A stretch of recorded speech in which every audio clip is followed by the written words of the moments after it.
16 सोमवार। हाँ, एक बार 16 सोमवार का व्रत का कार्य था। पति ने अपनी पत्नी से कह दिया कि पूजन का सामान लाकर दे दो। शिव महापुराण की कथा यहाँ तक वर्णन करती है, पशुपति व्रत करो तो अपने हाथ से प्रसाद बनाओ, पशुपति व्रत करो तो अपने हाथ से थाली लगाओ। शंकर भगवान की हरतालिका तीज का व्रत करो, चाहे पशुपति व्रत करो, चाहे शिवरात्रि का व्रत करो, अपने हाथ से पूजन की थाली लगाना चाहिए, जमाना चाहिए, अपने हाथ से पूजन की थाली को तैयार करना चाहिए। दिया बाती सब अपने हाथ से, अपने हाथ से।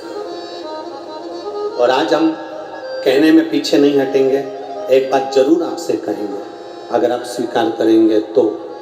पशुपति व्रत करने वाली माताओं से निवेदन है, आप जो मंदिर में 6 दिए लेकर जाती हो, उस 6 दिए में जो बत्ती बनाकर ले जाती हो, वो बत्ती बाजार की बनी होने की अपेक्षा रुई से अपने हाथ से बनाकर लेकर जाना। फिर पशुपति व्रत का फल मिले कि ना मिले बताना जरूर है।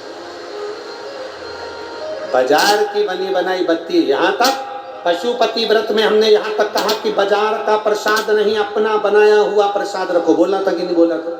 जितनी माताएं बेटी बोलो जरा जम के, बोला है ना? अपने मीठे चावल बना लो, हलवा बना लो, खीर बना लो, जो 3 हिस्से कर सको वो बना, अपने हाथ से सिद्ध करो। 6 दियों में जो बत्ती रखो वो भी अपने हाथ से बटी हुई, अपने हाथ से बनी हुई।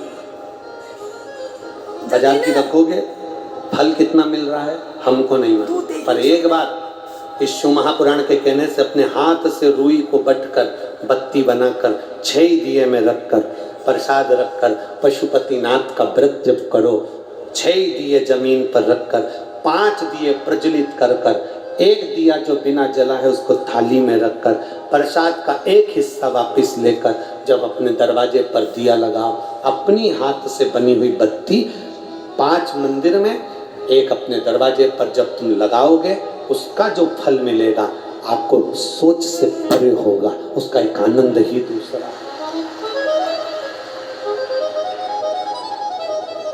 रेडीमेड जमाना हो गया, चंदन भी रेडीमेड, बाती रेडीमेड, सब सामान रेडीमेड। 2 चीजें तो अपनी करो खुद की। क्या क्या? एक पशुपति नाथ का प्रसाद और एक पशुपति नाथ के मन पूजन में लगने वाली बाती, ये तो अपनी करो। 2 चीजें अपनी हो, एक प्रसाद एक बाती, बाती भी अपनी हो, बाती अपनी।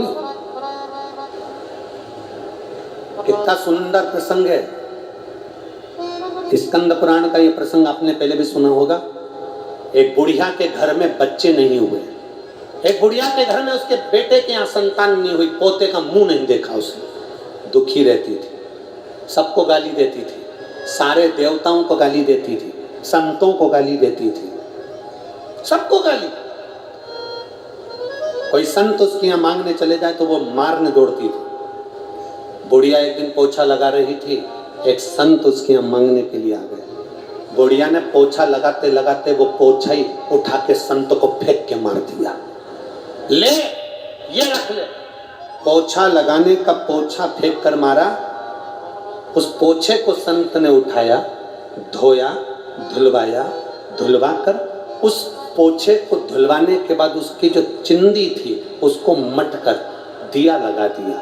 आज मालूम नहीं था संत को कि शिवरात्रि है, मालूम नहीं पड़ पाया, उसने बस दिया लगा दिया। भगवान के आगे नहीं, बस प्रकाश करने के लिए उसने दिया लगाया था। जिस झोपड़े में रहता था वहाँ शिवलिंग था, वहीं पर दिया लगाकर बैठ गया। इतने में बाबा देव अधिदेव महादेव ने कहा, सुनो संत देव, जिस स्त्री ने तुमको ये पोता दिया, हमारे यहाँ पोछने वाले को पोता कहते हैं, जिस स्त्री ने ये पोछा ये पोता दिया, उसका दिया कपड़ा मेरे सामने प्रकाश करा है, इसलिए मैं उसके घर में पोता देता हूँ। ये पोते का प्रमाण है, मैं पोता दे रहा हूँ उसके।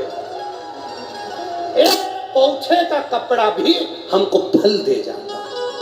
अपने हाथ से आप लोगों ने पशुपति व्रत करे हो और आपको लगता है कि मैंने व्रत करे थे मेरा काम नहीं हुआ, एक बार अपने हाथ से बाती को मट कर भगवान के सामने 5 पशुपति व्रत कर देखिए। रानी से कहा कि मेरा पूजन का सामान भेज देना, अपने हाथ से हरतालिका तीज की पूजन की तैयारी करो, अपने हाथ से फुलेरे का स्मरण करो, अपने हाथ से पूजन का साहित्य तैयार करो, अपने हाथ।